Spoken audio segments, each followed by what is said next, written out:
Assalamualaikum warahmatullahi wabarakatuh. Apa kabarnya kakak-kakak kelas 3 Abbas? Semoga selalu dalam keadaan sehat walafiat ya kak.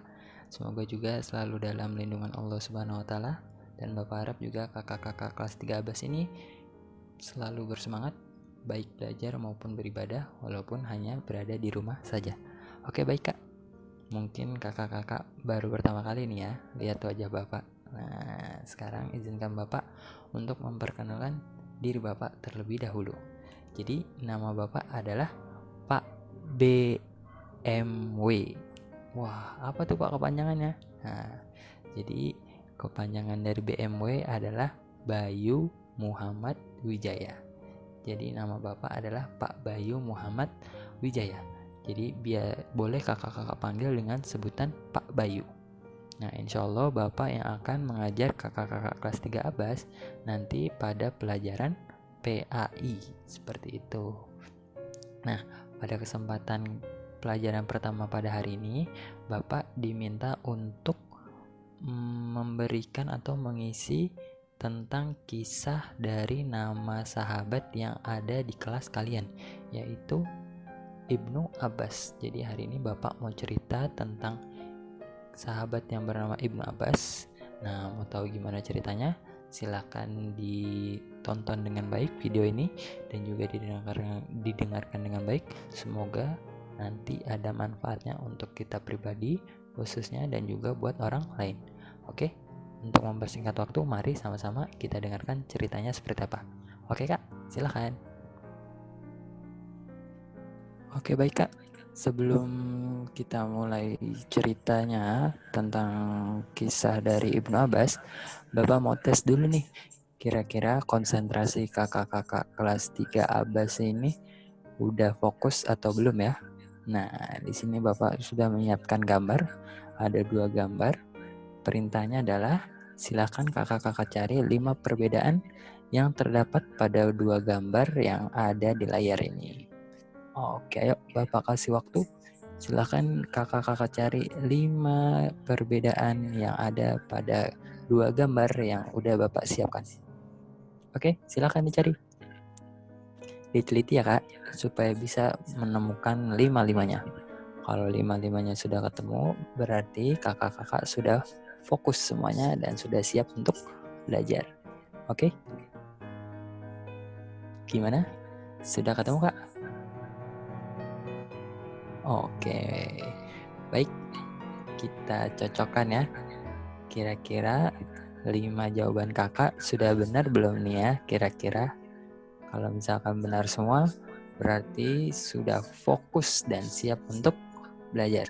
Oke, kita langsung kasih tahu perbedaan yang pertama adalah apa kira-kira? Betul sekali, ada di gambar awan.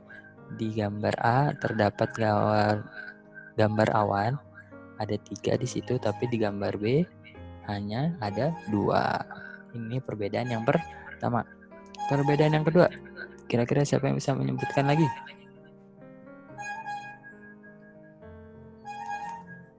Nah, ada yang betul?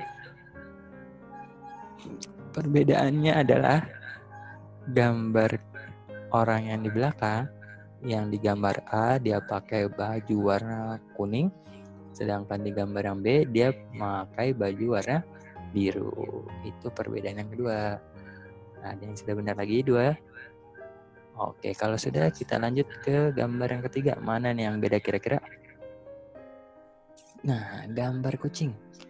Di gambar A ada gambar kucingnya, sedangkan di gambar B tidak ada kucingnya. Wah, sampai sini siapa yang sudah benar 3-3-nya? Oke, kalau sudah benar berarti sudah fokus nih. Lanjut, gambar yang beda adalah nih, gambar anak kecil yang berbaju ungu.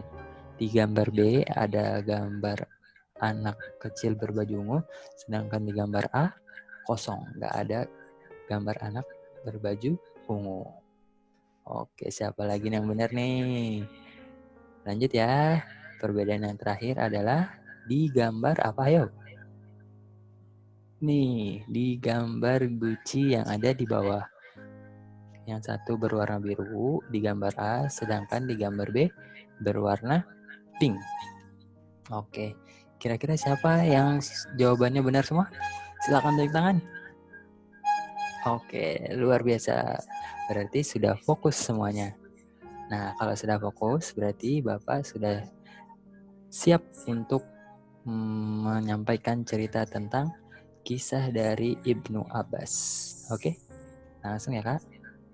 Sebelum Bapak bercerita, Bapak mau memperkenalkan dulu nih. Kira-kira siapa sih itu Ibnu Abbas? Nah, Ibnu Abbas ini sebenarnya punya nama asli Kak. Nama aslinya adalah ini. Nama aslinya adalah Abdullah bin Abbas. Jadi nama aslinya adalah Abdullah. Tapi karena di Arab itu terlalu banyak nama Abdullah, maka orang Arab itu supaya tidak salah panggil, maka dipanggil nama ayahnya. Nah, ayahnya dari Abdullah ini adalah Abbas. Jadi dipanggilnya Ibnu Abbas atau diartikan kalau dalam bahasa Indonesia itu adalah anaknya Abbas.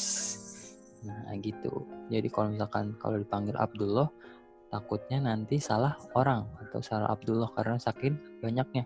Maka dipanggillah nama ayahnya. Jadi anaknya Abbas atau anaknya Bapak Abbas seperti itu. Nah, jadi Abdullah bin Abbas ini adalah masih saudara sepupunya dari Nabi Muhammad Shallallahu Alaihi Wasallam. Maksudnya saudara sepupu gimana Pak? Maksudnya seperti ini nih.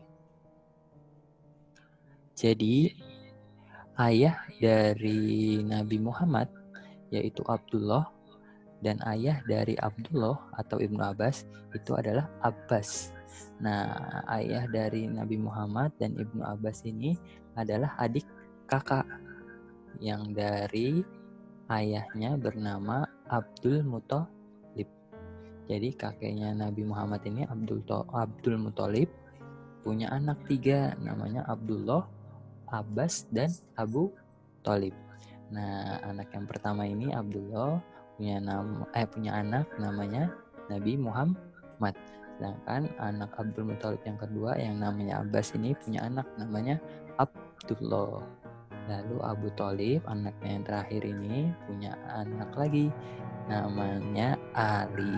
Nah, jadi Abdullah Ibnu Abbas ini masih sepupu sama Nabi Muhammad karena ayah mereka berdua masih kakak beradik dari satu kakek yang sama, yaitu Abdul Muthalib. Seperti itu Kak.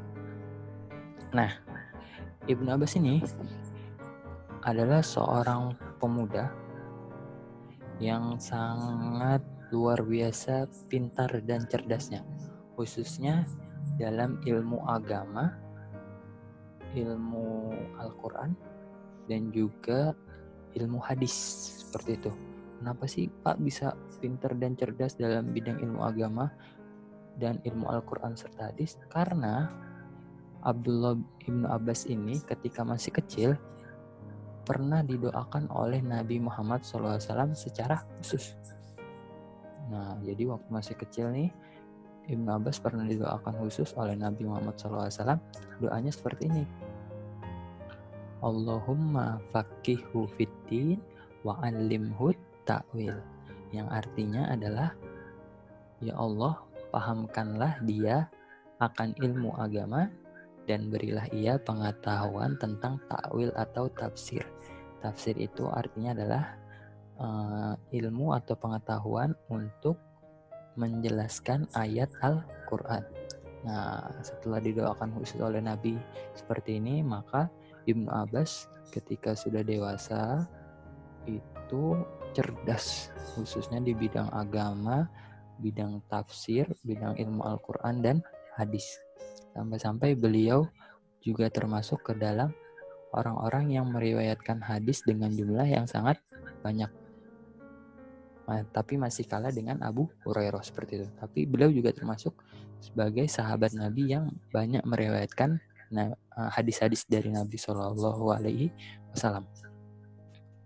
Nah, Ibnu Abbas ini sangat cerdas sekali karena didoakan khusus oleh Nabi Shallallahu Alaihi Wasallam. Nah, tapi Bapak punya cerita nih tentang Ibnu Abbas yang mungkin nanti kita bisa ambil hikmahnya sama-sama. Jadi, ada orang tidur nih. Apa nih Pak maksudnya? Maksudnya gini, dulu Ibnu Abbas pernah mendengar satu hadis. Nah, ketika mendengar satu hadis ini, beliau tahu bahwasannya yang pernah meriwayatkan hadis ini masih hidup. Nah, beliau itu ingin mendengar langsung dari mulut beliau. Maka Ibnu Abbas ini pada siang hari langsung mendatangi rumah yang meriwayatkan satu hadis yang Ibnu Abbas dengar ini.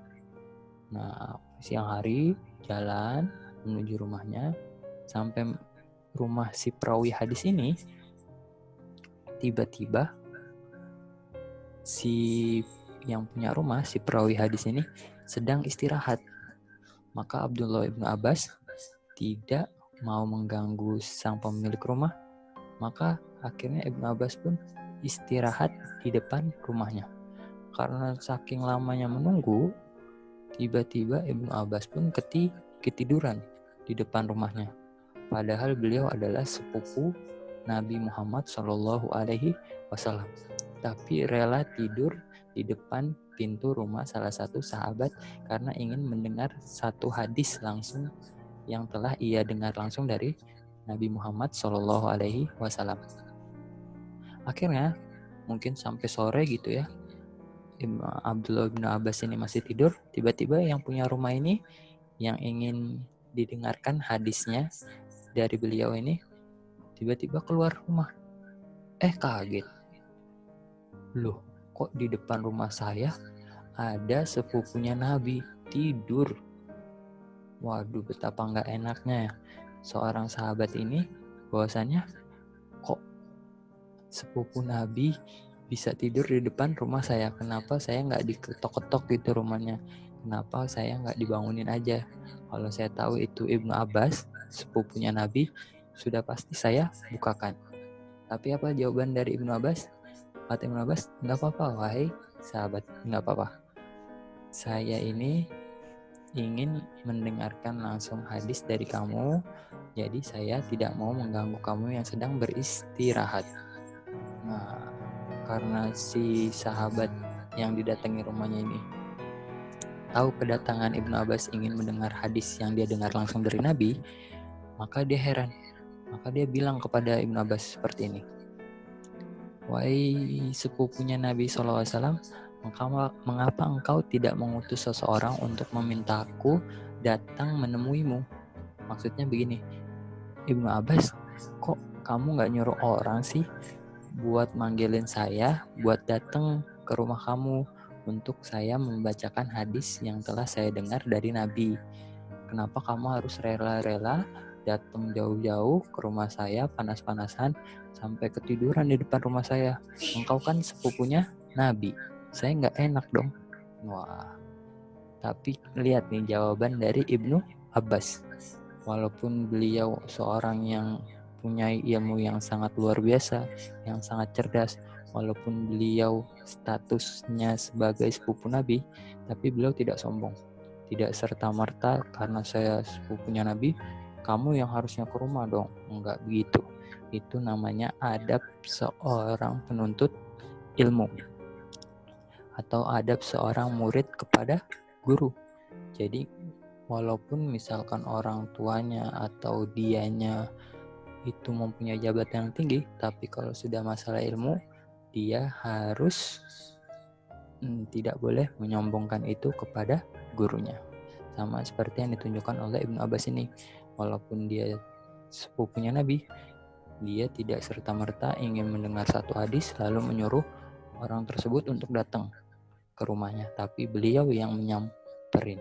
Sampai beliau bilang seperti ini, aku lebih pantas datang kepadamu karena ilmu itu yang seharusnya didatangi, bukan mendatangi. Nah, inilah indahnya akhlak dari seorang murid kepada guru, ya kan? Walaupun Ibnu Abbas ini adalah sepupunya Nabi, tapi dia nggak malu, nggak males, nggak merasa gengsi untuk mendatangi seorang sahabat untuk mendengarkan satu hadis saja gitu, nggak menyuruh orang itu untuk datang kepada dia, tapi dia yang mendatangi langsung karena dia sadar bahwasanya saya yang butuh ilmu tersebut atau hadis tersebut. Jadi saya selaku murid yang harus mendatangi guru saya, sekalipun misalkan kedudukan saya itu lebih tinggi. Nah, itulah adab dari seorang murid kepada guru yang ditunjukkan oleh Ibnu Abbas. Nah, inilah yang harus kita contoh ya kakak-kakak. Semoga nih kakak-kakak kelas 3 Ibnu Abbas ini semuanya bisa tertular kecerdasan dari Ibnu Abbas dan juga mempunyai akhlak yang tinggi seperti akhlak mulia yang ditunjukkan oleh Ibnu Abbas, seperti itu. Jadi kita selaku murid harus mencontoh akhlaknya dari Ibnu Abbas yang sangat baik ini. Nah, itulah kira-kira Kak cerita sedikit tentang Ibnu Abbas. Jadi pelajaran yang bisa kita ambil di sini adalah pertama, kita jangan pantang menyerah, jangan patah semangat, terus bersemangat untuk menuntut ilmu, khususnya ilmu agama. Dan juga kita selaku orang Islam dan juga bersekolah di sekolah Islam dan juga belajar tentang agama Islam juga harus mempunyai akhlak yang baik, akhlakul karimah yang baik, supaya ilmu yang kita dapat itu juga menjadi berkah, seperti itu. Dan juga guru kita pun nanti senang terhadap kita karena kita mempunyai akhlak yang baik. Bukan hanya guru juga sih, kalau misalkan kita mempunyai akhlak yang baik, orang tua pun senang, orang lain yang bergaul bersama kita pun ikut senang kalau kita mempunyai akhlak yang baik. Baik Kak, jadi itu saja yang bisa Bapak sampaikan sekilas tentang Ibnu Abbas. Semoga ada manfaatnya, semoga bisa menginspirasi kita untuk bisa meniru keteladanan beliau, khususnya dalam bidang ilmu agama dan juga akhlak yang baik. Baik, mari kita akhiri pelajaran pada hari ini dengan bacaan hamdalah. Alhamdulillahirabbil alamin. Baik, Bapak cukupkan pertemuan pada hari ini. Kurang lebihnya Bapak mohon maaf. Hadanallahu wa iyyakum ajmain. Wassalamualaikum warahmatullahi wabarakatuh.